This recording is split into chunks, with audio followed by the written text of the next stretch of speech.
യാത്രാ വിമാനങ്ങളുടെ മറവിൽ യുദ്ധം നടത്തുക, അല്ലെങ്കിൽ യാത്രാ വിമാനങ്ങളുടെ മറവിൽ ഇന്ത്യയെ ആക്രമിക്കുക പാകിസ്ഥാൻ്റെ പുതിയ യുദ്ധതന്ത്രമാണ്. ഇതെന്താണെന്ന് വെച്ചാൽ ആഭ്യന്തര രാജ്യാന്തര വിമാനങ്ങൾ പറക്കുന്ന സമയത്ത് തന്നെ അവർ ഡ്രോൺ ആക്രമണം നടത്തും. സ്വാഭാവികമായിട്ടും ഇന്ത്യ പ്രത്യാക്രമണം നടത്തും. അങ്ങനെയാണെങ്കിൽ ഈ യാത്രാ വിമാനം തകരാം. ഇപ്പോൾ കഴിഞ്ഞ ദിവസം സംഭവിച്ചൊരു കാര്യം എന്ന് പറയുന്നത്, സൗദിയിലെ ഫ്ലൈനാസ് ഏവിയേഷൻ്റെ ദമാം ലാഹോർ എയർവേസ് 320 വിമാനം ഈ പറന്നു പോകുന്ന സമയത്ത്, അതായത് പാകിസ്ഥാനിലേക്ക് വരുന്ന സമയത്ത് തന്നെ റഡാർ ചിത്രത്തിൽ പതിഞ്ഞത് മറ്റൊരു ഡ്രോൺ ആക്രമണം നടത്തുന്നു. അപ്പോൾ ഇന്ത്യ ആക്രമിച്ചിരുന്നുവെങ്കിൽ ആ വിമാനം തകർന്നേനെ. ഇപ്പം നമ്മുടെ കേണൽ സോഫിയ ഖുറേഷി റഡാറിൻ്റെ ചിത്രങ്ങൾ സഹിതം പുറത്തു വിട്ടുകൊണ്ടാണ് ഈ ആരോപണം ഉന്നയിച്ചത്. ശരിക്കും ഇതൊരു വൃത്തികെട്ട യുദ്ധതന്ത്രമല്ലേ? യുദ്ധത്തിന് മാന്യമായിട്ടുള്ള മുഖം ഒന്നുമില്ല. മാന്യമായിട്ടുള്ള യുദ്ധം എന്ന് പറയുന്നത് ആദ്യം തുടക്കത്തിൽ മാത്രമൊക്കെ പറയുന്നൊരു കാര്യമാണ്. കുറച്ച് കഴിഞ്ഞാൽ എല്ലാ കുതന്ത്രങ്ങളും യുദ്ധത്തിന് വേണ്ടി ഉപയോഗിക്കപ്പെടും. അപ്പം അതിൻ്റെ ആദ്യത്തെ ഒരു രൂപമായിട്ട്, അതായത് ഇന്ത്യയും പാകിസ്ഥാനും യുദ്ധത്തിലായിട്ടില്ല ശരിയും, ഇപ്പോഴും യുദ്ധത്തിൻ്റെ അടുത്തെത്തി നിൽക്കുന്നു എന്ന് മാത്രമേ ഉള്ളൂ. ഡോഗ് ഫൈറ്റ് എന്നാണ് സാങ്കേതികമായിട്ട് ഇതിനെ അവർ വിശേഷിപ്പിക്കുന്നത്, അല്ലെങ്കിൽ പട്ടാള ഭാഷയിൽ പറഞ്ഞാൽ അതാണ്.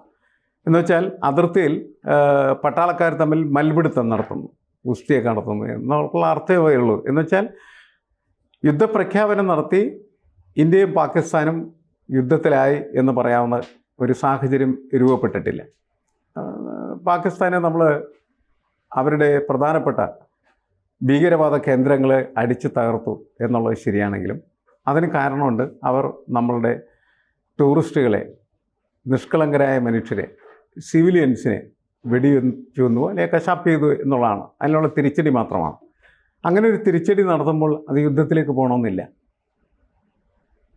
ആ ഒരു ഘട്ടത്തിൽ നടത്താവുന്ന ചില പ്രവർത്തനങ്ങളാണ് ഇപ്പോൾ യഥാർത്ഥത്തിൽ നടക്കുന്നത്. കാരണം പാകിസ്ഥാൻ്റെ വ്യോമയാന പാത എന്ന് പറയുന്നത് അടക്കാതെ രാജ്യാന്തര വിമാനങ്ങൾ അതിലൂടെ കടന്നു പോകാനായിട്ട് അനുവദിച്ചുകൊണ്ടിരിക്കുന്ന സാഹചര്യം, അത് യുദ്ധത്തിന് വേണ്ടിയിട്ട് എങ്ങനെ ഈ യാത്രാ വിമാനങ്ങളെ കവചമാക്കി ഉപയോഗിച്ചുകൊണ്ട് യുദ്ധം ചെയ്യാം എന്ന് അവർ ആ തന്ത്രമാണ് അവർ അതിൻ്റെ അകത്ത് പ്രയോഗിച്ചിരിക്കുന്നത്. കാരണം ഈ വിമാനങ്ങൾ പോകുന്ന സമയത്ത് അവരെന്ത് ചെയ്യുന്നു വെച്ചാൽ ഡ്രോണുകളെ വിടുന്നു. ഇതൊരു ഗെയിം കളി പോലെ ഉള്ളൂ. കാരണം എന്ന് വെച്ചാൽ ഈ ഡ്രോണുകൾ വരുന്ന സമയത്ത് അതിൻ്റെ അകത്ത് പട്ടാളക്കാരുമില്ല, വെറുതെ ഡ്രോൺ വരുന്നു, അത് തകർക്കപ്പെട്ടാൽ ആ ഒരു ഉപകരണം തകർന്നു എന്നല്ലാണ്ട് വേറെ പ്രശ്നമൊന്നുമില്ല. പക്ഷേ അതിന് പകരം അത് വന്ന് ഇപ്പുറത്ത് വീണാൽ നമുക്കുണ്ടാകുന്ന ആഘാതങ്ങൾ വളരെ വലുതായിരിക്കും. അതുകൊണ്ടാണ് നമ്മൾ S-400 എന്ന് പറയുന്ന സംവിധാനം ഉപയോഗിച്ചിട്ട് ഇത് തകർത്തുകൊണ്ടിരിക്കുന്നത്.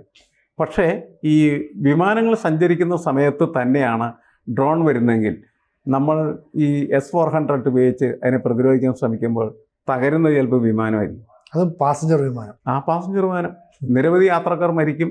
അത് അന്താരാഷ്ട്ര പൗരന്മാർ സഞ്ചരിക്കുന്നതായ വിമാനമായിരിക്കും. എന്നുവെച്ചാൽ ലോകത്തെ പ്രമുഖമായിട്ടുള്ള രാഷ്ട്രങ്ങളുടെ പൗരന്മാരെ കൊന്ന കൊലയാളിയാണ് ഇന്ത്യ എന്ന് വരുത്തി തീർക്കലായിരുന്നു പാകിസ്ഥാൻ്റെ ഉദ്ദേശം. പക്ഷെ അത് മനസ്സിലാക്കിയിട്ട് നമ്മളുടെ പട്ടാളം എന്ത് വെച്ചാൽ വളരെ കരുതലോട് ശ്രദ്ധിച്ചാണ് ആ സമയത്ത് ഈ അവരയക്കുന്നതായിട്ടുള്ള ഡ്രോണുകളെ കൈകാര്യം ചെയ്യുന്നുള്ള അത് നമ്മുടെ ഒരു വിജയമാണ്. ആ വിജയമാണ് യഥാർത്ഥത്തിൽ ഈ സോഫിയ ഖുറേഷ് ചിത്രങ്ങളെല്ലാം കാണിച്ച്, റഡാർ ചിത്രങ്ങളെല്ലാം കാണിച്ച് വിശദീകരിച്ച് വിദേശകാര്യ മന്ത്രാലയത്തിൻ്റെ വാർത്താ സമ്മേളനത്തിലാണ് അവർ ഈ കാര്യം പ്രഖ്യാപിച്ചത്. എന്ന് വെച്ചാൽ ഇന്ത്യയെ ഈ കാര്യം ബോധ്യപ്പെടുത്തുകയും അതോടൊപ്പം തന്നെ ലോകത്തെ ബോധ്യപ്പെടുത്തുകയും ചെയ്യുക എന്നുള്ളതാണ്. ഇങ്ങനെയുള്ള പണികളൊക്കെ പാകിസ്ഥാൻ തുടങ്ങിയിരിക്കുന്നു. എന്ന് പറഞ്ഞാൽ പാകിസ്ഥാൻ ശരിയായിട്ടുള്ള രീതിയിലല്ല യുദ്ധത്തിൻ്റെ നിയമങ്ങളും മര്യാദകളും ലംഘിച്ചുകൊണ്ട് കാര്യങ്ങൾ നടത്താം എന്ന നിലയിലേക്ക് അവർ ഇപ്പോൾ തന്നെ പ്രവർത്തനം ആരംഭിച്ചിട്ടുണ്ട് എന്ന സൂചനയാണ് കൊടുക്കുന്നത്. കാരണം ഇതൊരു വിജയമാണ് നമ്മളെ സംബന്ധിച്ചത്. ഇപ്പോൾ വടക്കൻ ലഡാക്ക് ആ മേഖലയിൽ നിന്ന് ഗുജറാത്തിന്റെ തെക്ക് കച്ച് വരെയുള്ള പ്രദേശങ്ങളിൽ 36 സ്ഥലങ്ങളിൽ 400 ഡ്രോണുകളാണ് പാകിസ്ഥാൻ വിക്ഷേപിച്ചത്. അപ്പോൾ അവരുടെ ലക്ഷ്യം ഇതാ. കാരണം ഇന്ത്യ ഈ ആക്രമണം ഉണ്ടായപ്പോൾ നമ്മുടെ വ്യോമപാത അടച്ചു, രാജ്യാന്തര വിമാനങ്ങൾ പോകരുതെന്ന്. പക്ഷേ പാകിസ്ഥാൻ ഈ 400 ഡ്രോണുകൾ അയക്കുക എന്ന് പറയുന്നത് അതിലേക്കൂടെ ആഭ്യന്തരവും രാജ്യാന്തരവുമായി വിമാനങ്ങൾ കടന്നു പോകട്ടെ. അപ്പം നമ്മൾ പ്രതിരോധിക്കാനായിട്ട് സാറിപ്പോൾ പറഞ്ഞ പോലെ S-400 നമ്മൾ പ്രയോഗിക്കുന്നെങ്കിൽ അതൊരു മിസൈലാണ്. ഈ മിസൈൽ പോകുന്ന സമയത്ത് ഡ്രോണിനെ തകർക്കുകയും ഒപ്പം ആ ആഘാതത്തിൽ ഒരുപക്ഷെ ഈ യാത്രാ വിമാനം തകരുകയും ചെയ്യും. കാരണം ആന്റി മിസൈലുകളാണ് ഇവിടെ നിന്ന് കടത്തി വിടുന്നത്. ശരിക്കും ഈ S-400 വിടുന്നതായിരിക്കും. ഈ ആന്റി മിസൈലുകൾ ചെന്ന് വിമാനത്തിലിടിച്ച് വിമാനം തരിപ്പണായി പോകും. അപ്പോൾ ചിലപ്പോൾ 100 കണക്കിനോ അല്ലെങ്കിൽ എത്രയാണോ ഒരു വിമാനത്തിന് ചിലപ്പോൾ 300 പേരൊക്കെ വരാൻ അവർ മുഴുവനും മരിച്ചു പോകും. അവർ മുഴുവൻ മരിക്കുമ്പോൾ അവസാനം സംഭവിക്കുന്നതെന്ന് വെച്ചാൽ അത് ചിലപ്പോൾ റഷ്യയുടെ പൗരന്മാരുണ്ടാവും, ചൈനയുടെ പൗരന്മാരുണ്ടാവും, അമേരിക്കയുടെ ഉണ്ടാവും, യൂറോപ്യൻസ് ഉണ്ടാവും, എല്ലാവരും ഉണ്ടാവും. അപ്പം ഇവരൊക്കെ ഇന്ത്യക്കെതിരെ തിരിക്കുക എന്ന് പറയുന്ന വളരെ ഗൂഢമായിട്ടുള്ള ഒരു തന്ത്രമാണ് നമ്മൾ കണ്ടെത്തി പൊളിച്ചു കളഞ്ഞ് അങ്ങനെ നമ്മൾ അതിനകത്ത് നിന്ന് രക്ഷപ്പെടുകയാണ് ചെയ്തത്. ശരിക്കും പറഞ്ഞാൽ ഇന്ത്യ ശരിക്കും ജാഗ്രത പാലിച്ചു അല്ലേ? ഇത് പാകിസ്ഥാൻ്റെ ഒരു തന്ത്രമാണ്. യാത്രാ വിമാനങ്ങൾക്ക് പോലും ആഘാതം ഉണ്ടാകാമെന്ന് കരുതിയപ്പോൾ നമ്മൾ ആ ആക്രമണത്തിൽ നിയന്ത്രണം പാലിച്ചു. മാത്രമല്ല നമ്മുടെ അതിർത്തി സംസ്ഥാനം ഇപ്പം ഗുജറാത്ത് ആയിക്കോട്ടെ, പഞ്ചാബിലായിക്കോട്ടെ, നമ്മൾ ഈ ബ്ലാക്ക് ഔട്ട് നടത്തിയിരുന്നു. രാത്രിയിൽ വലിയ ആക്രമണം നടത്തിയപ്പോൾ സ്വിച്ച് ലൈറ്റ് എല്ലാം ഓഫ് ചെയ്ത് ഇങ്ങനൊരു തന്ത്രം പ്രയോഗിച്ചു.